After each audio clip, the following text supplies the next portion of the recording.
assez intéressant de partir d'ici parce que c'est la gare historique de Ris-Orangis. Il y a 3 gares. Et là, c'est une gare qui servait aux Parisiens qui venaient passer leur week-end. Oui, avec celle-là au départ. Parce qu'au départ, Ris, avant-guerre, c'était les lieux de vacances, les villégiatures, les pêcheurs. Donc c'est bien de partir de là. Alors, il y a des zones industrielles qui sont en cours de rénovation. Celle-là, il n'y est pas encore. Celle-là, je ne sais même pas ce que c'était, mais derrière, il y avait la malterie. Et toutes ces noms, on va passer tout ça, là, tout ce qui est rénové derrière ces bâtiments-là, avant, c'était une malterie. Moi, je l'ai vu encore fonctionner quand je suis arrivée à Ris en 64.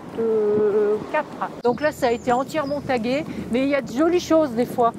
Oui, il faut pas, c'est vrai. Puis la végétation a repris le dessus, là, sur le mur. C'est assez...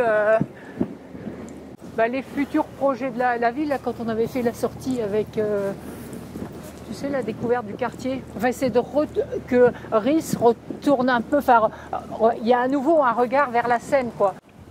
Alors là, il y a une particularité, c'est la baignoire, comment on appelle ça? C'est la piscine. La piscine, oui. Ça a été... En 1930, il y avait une piscine.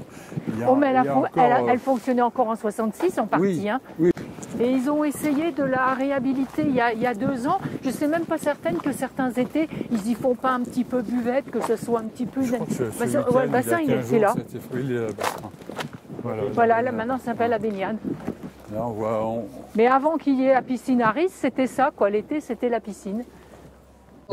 Donc autrefois, moi quand je suis arrivée, à partir de là, il n'y avait rien, il n'y avait pas la route. Le bord n'était pas aménagé, c'était de la friche.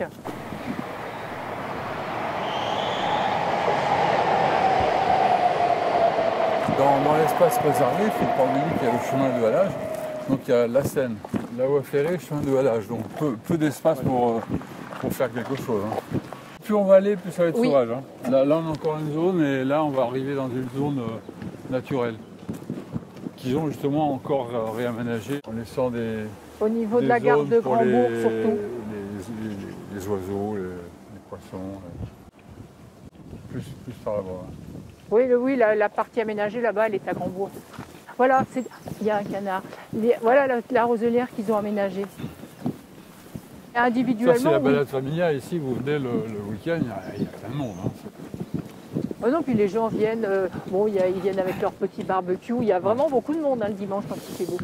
Ouais, parce que ça va jusqu'à Évry. Hein. Oui, après ça continue Évry. Toute cette zone-là va jusqu'à Évry. Évry et Ris-Orangis. L'hiver, quand on ne veut pas aller loin, ou un jour en semaine, on a envie de se balader, il fait beau, on descend, on va faire le tour, ou comme disait Gérard, on passe sur l'autre rive, on va jusqu'à l'Écluse et on revient. Un beau petit circuit. D'ailleurs, il y a un GR, qui passe sur l'autre rive. Alors j'aime bien la péniche en face. La péniche, j'ai une explication de Jean-Bernard. En fait, c'est une péniche en béton.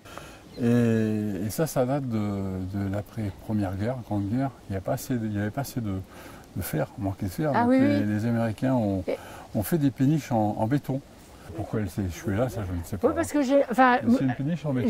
J'ai l'impression qu'au début, ou alors il y avait des arbres, je ne la voyais pas. Parce que c'est un jour, je me dis, tiens, la péniche échouée là. Bon, ça fait peut-être 10 ans qu'elle est échouée. Hein.